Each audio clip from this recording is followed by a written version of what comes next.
Yeah, we back. Make sure you subscribe, smash that like button so YouTube can start pushing my videos in the algorithm. I appreciate everybody that's been tuning in, all the new subscribers, everybody that's been there for me, everybody that's sharing my videos, everybody that's catching up on my old videos, on my old songs. I appreciate it. Let's get this channel to where it needs to be. We're not buying views. We're not buying subscribers. We're getting it out the mud. So I appreciate it. I appreciate all the love. So let's get into it. Part 3. So I leave off with me meeting Sheik. Dope.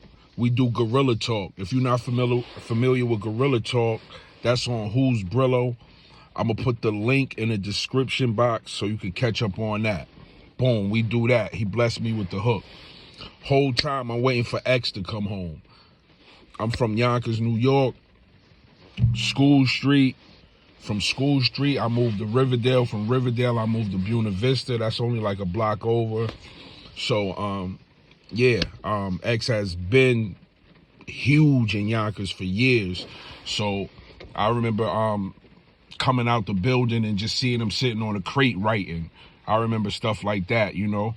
That was in School Street. Then I would go down the street on Warburton, kissing him and be standing in front of the store, sitting in front of the store. You know what I'm saying? I go around to my Aunt Deb crib. You know what I'm saying? My grandmother used to live down the street, my grandma Emma. My other grandmother used to live in Slow Bomb. So I used to just basically like, you know, go in a triangle. School Street, Warburton. I'll shoot over to Slow Bomb. You know what I mean? Like that. People, if you're from Yonkers, you know. Boom. So I'm waiting to meet X. X is locked up around this time. I don't know what he's locked up for. I think he did like probably like a year or 18 months or something like that. So I'm waiting to meet him. Obviously, this is pre-Rough Rider reunion tour. So he ends up coming home. He's like on probation or something because I can't get around him yet. He's not even really like moving around. So fast forward, he finally starts to do shows. So now he's moving around. Shout out to Pat. You know what I'm saying? That was his manager. That's my dog. Shout out to Pat. And shout out to, they used to, I forget the name. The name gonna come to me though. The name gonna come to me. But yeah, shout out to them because that was X team. And they was okay with me, you know, jumping on shows before he got there, you know what I'm saying? Because X used to be wild late to shows, rest in peace. X was known to come in late, but when he come in, he, you know what I'm saying, he gonna blow the roof off the joint. But before he even, you know what I'm saying, would make it there, I done did 2 or 3 joints, like, you know what I'm saying, in front of a big crowd. So that was helping me out a lot, you know what I'm saying? X was always in front of huge crowds. So any show that I could come out with, you know what I'm saying, with X or before X or whatever the case may be, you know, that joint helped me out a lot. So I finally meet DMX, one of my idols, one of the people that made me want to rap, one of the people I grew up listening to, one of the people I could like walk out my building and see, you know what I'm saying? That's why DMX and the Lox is forever my favorites, because these are people that I saw my whole life. These are people that inspire me. Like I could walk out my building and see X sitting on a crate or him rapping on a corner, and I could literally go down the street to Warburton and see Kiss and, you know what I'm saying, get inspired. I could go to Whitney Young, see Sheik by the big truck with Hood back then, you know what I'm saying, and get inspired. Like, you know what I'm saying, back then I wasn't seeing Styles a lot. I don't know if he was like probably like in and out of jail or whatever, but I wasn't really seeing Styles a lot. But Kiss and Sheik, I would see them a lot. Like, you know what I'm saying, Kiss is obviously my cousin, so I would talk to him. Sheik, I would just see him, you know what I'm saying, and just not say anything to him. Back then I was trying to rap back then, but I wasn't, you know, where I would be probably like trying to run up on somebody and rap, like, you know what I'm saying? It took years for me to you know, perfect that. So boom, X comes home. We meet on a I meet him on a tour bus. D brings me on. He's like, yo, this Brillo, this who I'm working with. You know what I'm saying? He from Yonkers too. You know what I'm saying? That was D introduction. Like, yo, he from Yonkers too. X like, word. You know, X love Yonkers. Word, who your people? I start chopping it up with him, and he know my people, and you know what I'm saying? Which I knew he knew my people because I'm from there. So that was dope. That he was like, yo, you know, yo, dog, I'm fucking with you, dog. You know what I'm saying? Just don't change up, dog. Don't let him change you up. Just, you know, just stay in your lane, like, you know what I'm saying? And I was like, word. Dope. So D called me one morning. He's like, yo, I got a song for you to jump on. He didn't even tell me it was X joint. So I'm like, all right, cool. So he sent me the joint. It got X vocals on it. He know, like, yo, this what Brillo been waiting for. So I'm like, oh man, this is the opportunity of a lifetime. I'm trying to kill this joint. So I go in the studio right away, like I always do. Anytime they send me something, I go right in the studio because this is an opportunity of a lifetime. I don't play when D send me something. I don't play when Swiss send me something. It's certain people you just don't play with, and I don't play at all. But when they send me something, I'm on it. So he sends me Monster. So I'm like, oh shit, I got to join with X now. So I go right in the studio. We lay Monster. Like I said, I'm gonna put the link in the description box so y'all could just, you know, get in tune with that joint. It's crazy. So we do Monster or whatever the case may be. He didn't even know, X I'm talking about now, didn't even know I was jumping on it. But that's just how D worked, like, you know what I'm saying? And if D asks for something or say something, it's pretty much a go, like, you know what I'm saying? Everybody got love and respect for D. He's done a lot for people, so stuff like that is not even nothing, jumping on the song or whatever. So boom, he calls me. X calls me, but not from his personal number or whatever. I got a cousin named Zoe that's in Yonkers. Used to always be with him. Or whatever. So I see his number come across the phone. So of course I answer it. Yo, what up, cuz? Boom, it's a FaceTime. It's X. He like, yo, how you got that joint? I'm like, what joint? He like, Monster. How you get that joint? I was like, you like it? He was like, I'm fucking with it. How you get it though? And I was like, D gave it to me. He was like, oh, I figured. He was like, he was like, if it didn't come from that way, then it would have been a problem because that means somebody, you know, leaking my music. And I'm like, nah, I got it from D. He like, yeah, nah, he said, I'm rocking with it. He was like, I wanted to put my man Hocus 4/5. Shout out to Hocus 4/5. He was like, I was going to put Hocus on that joint. He was like, but you killed it. Like, you know what I'm saying? He was like, I ain't going to take you off or nothing. Like, you know what I'm saying? He was like, eat, dog. Eat. Scratch, dog, eat. And I'm like, yo, good looking, X. I appreciate you for real. Like, you know what I'm saying? Thank my cousin for calling me. And boom, that was that with that. So we do, you know what I'm saying? We do a few shows or whatever. Like I said, I will come out or whatever. I'm trying to think of his man name. I can't think of his, I'm bugging too. That's my guy too. Damn, I think of his name though. I'm bugging,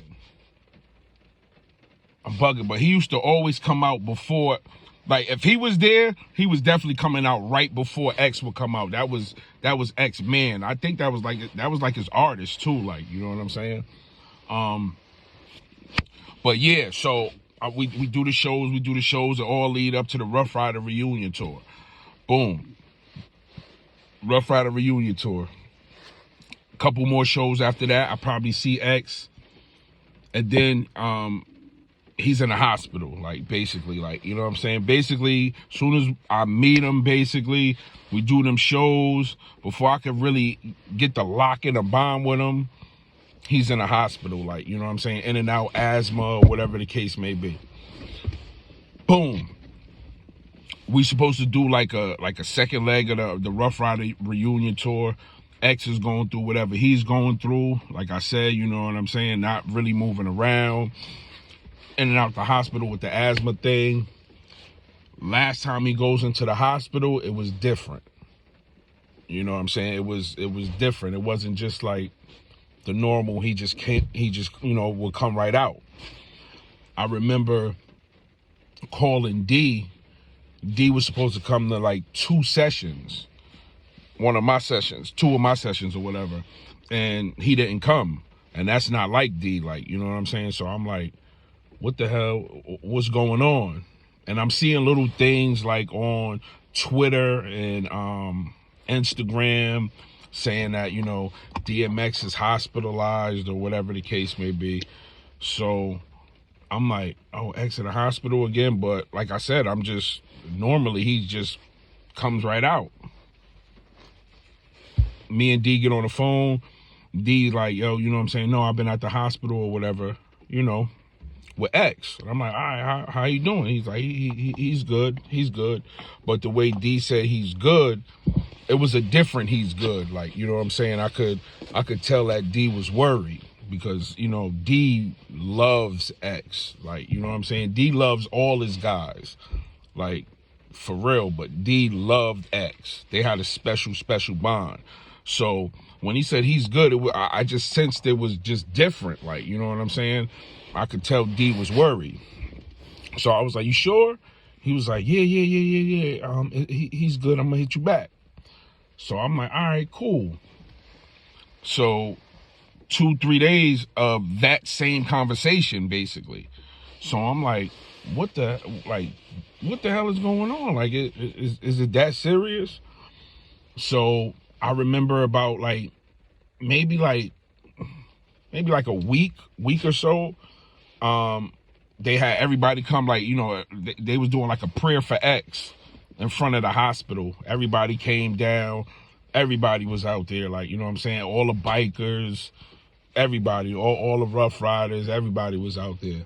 So I was like, that's when it hit me, like, yo, this is serious. Like, you know what I'm saying? Like, this is serious. This is not the normal. He just going in the hospital and coming right out. So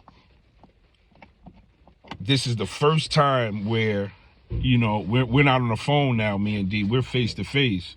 So I could see the worry on him now. Like, you know what I'm saying? I could see that he's holding that baggage and he's just like, you know, he gonna be good. He gonna be good. And I would say like probably the next day after that big, you know, prayer that they held in front of the hospital or whatever, it was like probably like a few days after that he passed away. You know what I'm saying? And of course I knew before, you know, it was announced to the media and everything. So I was just like, you know, I was more so shocked and dealing with like not just losing like one of my favorite rappers, but like somebody that I was growing to, you know, attached to, like, you know what I'm saying? Trying to, you know, form that bond. You know, he had just followed me on Instagram. Like I said, we just did the Monster song, and, you know, he was getting familiar with me, you know? So like right at the height of that, he passed away. You know what I'm saying? God bless X. And I remember when D called me and told me, like, you know, it was around nighttime, he called me and told me, and I was just like, really? He was just like, yeah, he gone. And I was just, I was like, damn, I felt hurt, but I felt hurt for D because I never heard him like that. You know what I'm saying? He wasn't crying or anything like that, but I could tell that he was broken. You know what I'm saying? This is somebody that he spent day and night with. You know what I'm saying? They done traveled the world together. They sold millions of records together. And besides that, they had a brotherhood. You know what I'm saying? So I knew D was really hurt behind losing X. And it played a part in, it played a big part of me and D relationship as well. You know what I mean? Because we still stayed in the studio. We kept recording. And he just was like, you know, he was there, But losing X really, you know what I'm saying, it hurt D, because that was D brother. So now we plan for the funeral. So it was just all that was just crazy to me, because like I said, I'm just coming aboard, just getting familiar with him, just like, you know what I'm saying, we following each other and things like that. And I'm just like, damn, like, you know what I'm saying? Like, damn, like it was just crazy. But yeah, I remember going to the funeral. So all that's playing in my head while I'm sitting, I'm damn near like, you know, we're close. Like, you know what I'm saying? I'm sitting with D, and it's just like so many people. And like I said, I'm just sitting there thinking like, damn, we just was doing shows together, and you know what I'm saying, laughing on a bus, taking pictures, and you know what I'm saying, on FaceTime. Like, that's how fast it went. Like, you know what I'm saying? And now I'm at his funeral. So it was just like, you know, life is just funny like that. I remember the casket being like red. It was like a red casket. I know it had an R on it, like the Rough Rider, but I'm not sure if it had like maybe his picture on it too. I can't remember, but I remember that. I remember them going up. I didn't even want to go up. It was tape, you know, all the Rough Riders was up there. DY, the Locks, Drag On, Styles ended up speaking. Well, you know what I mean, Kiss ended up speaking. Swiss ended up speaking. So it was like a big thing. And the matter of fact, I believe it was at the Barclays. That was like for the public, for, you know, the big thing. That was at the Barclays. But after, like a day later, we did a private one. It was somewhere else, like, you know what I mean? I forgot exactly where it was at, but that was like just mostly like family, like the celebrities was in both. So, but yeah, man, I remember just waiting to meet X, finally meeting X, finally getting a joint with him, finally running around doing a couple shows, and then, you know, losing him. You know what I'm saying? It's just crazy how life works. But I'm glad that God did put me with him, because meeting him was special. Soaked up some game from him, definitely.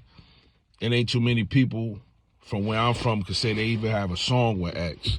You know what I'm saying? So just that he knew who I was and he acknowledged me and, you know, saluted me on what I was doing, that means a lot to me. You know what I'm saying? I ain't even mean for this video to keep going this long, but yeah, man, shout out to X, man, one of the best that ever did it. If not the best that ever did it, one of the realest, if not the realest that ever did it. You know what I'm saying? I'm going to catch y'all on the next video. Make sure y'all like, subscribe, and keep following Brillo.